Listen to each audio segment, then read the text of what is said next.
Baik, Assalamualaikum warahmatullahi wabarakatuh. Kontol. Alhamdulillah, bersyukur kita kepada Allah dengan mengucapkan Alhamdulillahirabbil alamin. Dan tidak lupanya kita bersalawat kepada Nabi Muhammad SAW. Baiklah, saya di sini akan menyampaikan 16 judul dari mata kuliah Studi Al-Quran. Judul yang pertama yaitu Ulumul Quran. Ulumul Quran adalah ilmu yang mempelajari segala hal tentang Al-Quran. Mulai dari sejarah turunnya, sebab turunnya ayat, kaidah qiraat, susunan mushaf, hingga cara memahami kandungan ayat. Ilmu ini penting agar umat Islam dapat membaca dan memahami serta mengamalkan Al-Quran dengan benar.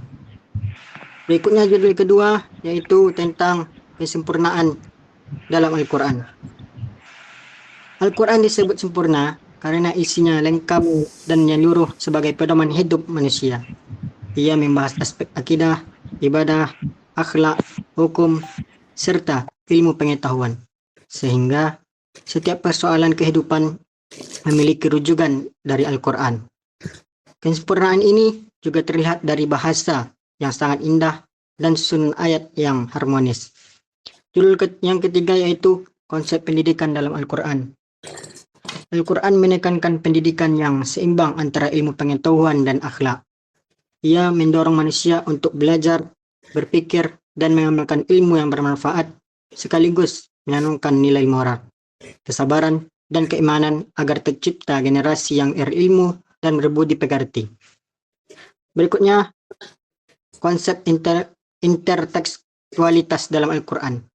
Intertekstualitas berarti hubungan antar ayat dalam Al-Quran, di mana satu ayat dapat saling menjelaskan dan mendukung makna ayat yang lain.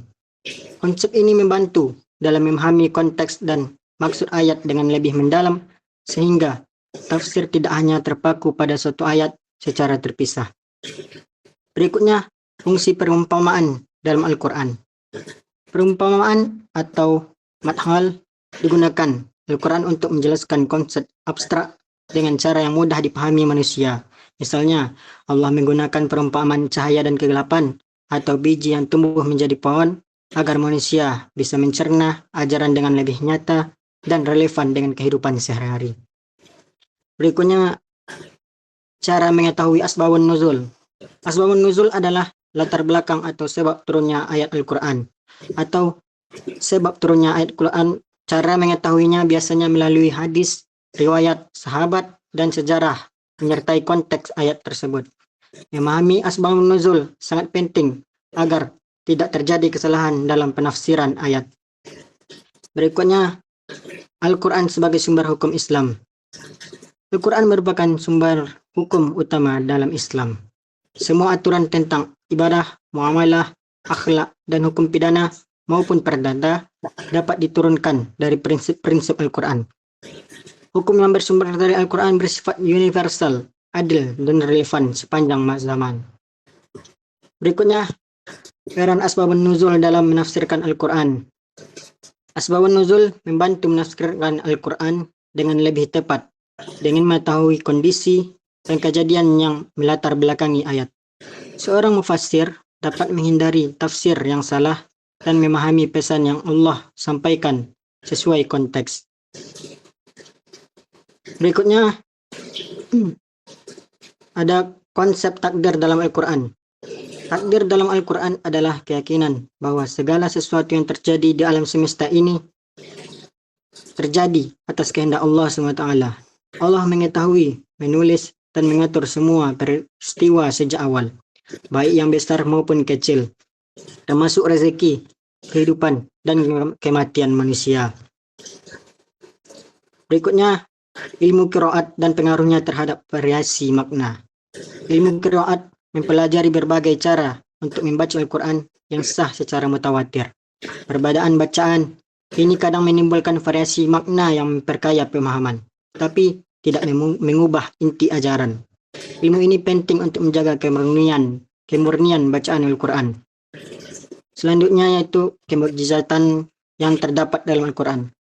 Al-Quran memiliki mukjizat yang tampak dalam keindahan bahasa sesuai dengan fakta ilmiah serta kekuatan mempengaruhi hati manusia.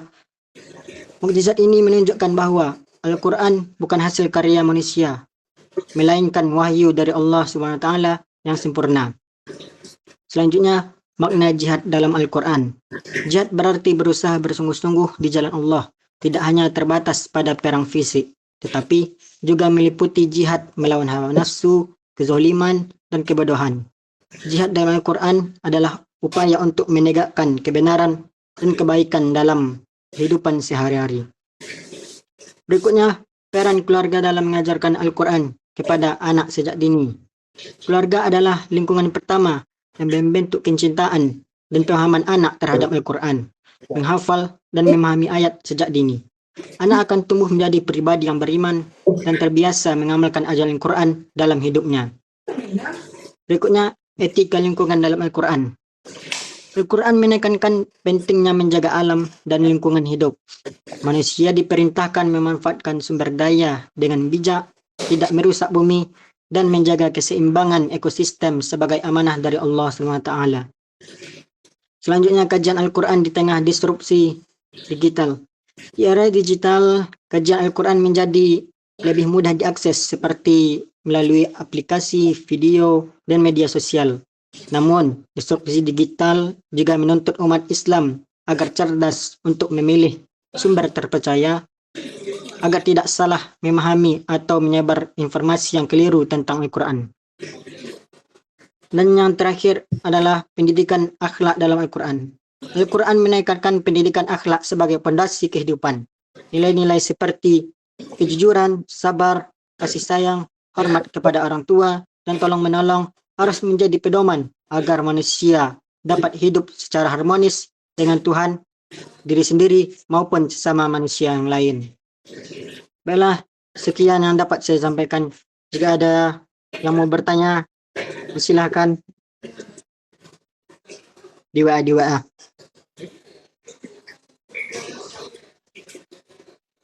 Apakah ada yang ingin ditanyakan? Izin bertanya. Ya, silakan. Saya ingin bertanya bagaimana perumpamaan dalam Al-Quran membantu manusia dalam Allah. Baiklah, lanjut. Apakah ada yang ditanyakan? Yang lain? Izin saya ingin bertanya.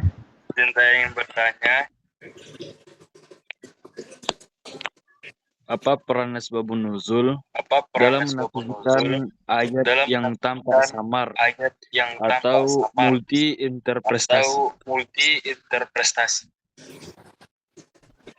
Apakah ada yang lain? Satu lagi. Saya. Ya, Dino Akaide, silakan. Sebutkan manfaat kajian Al-Quran di era digital pada saat ini. Baik, cukup. Saya akan menjawab pertanyaan dari Saudara Farel. Bagaimana perumpamaan dalam Al-Quran membantu manusia memahami ajaran Allah? Jawabannya, perumpamaan dalam Al-Quran menggunakan contoh yang dekat dengan kehidupan manusia, sehingga konsep abstrak atau yang sulit dipahami menjadi lebih jelas dan mudah diterima. Contohnya, cahaya sebagai perumpamaan iman, atau biji yang tumbuh sebagai perumpamaan amal kebaikan. Selanjutnya, pertanyaan dari Fajri.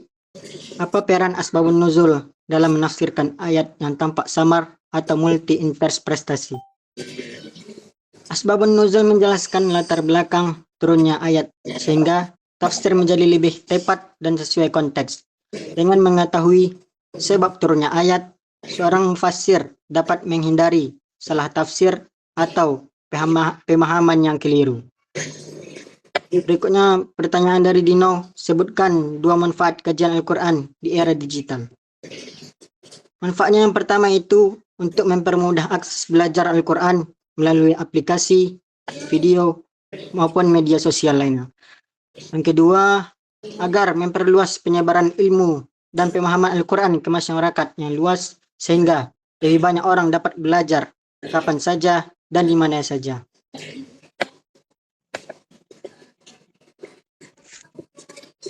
Baiklah, sekian yang dapat saya sampaikan. Jika ada kesalahan mohon dimaafkan. Saya tutup. Assalamualaikum warahmatullahi wabarakatuh.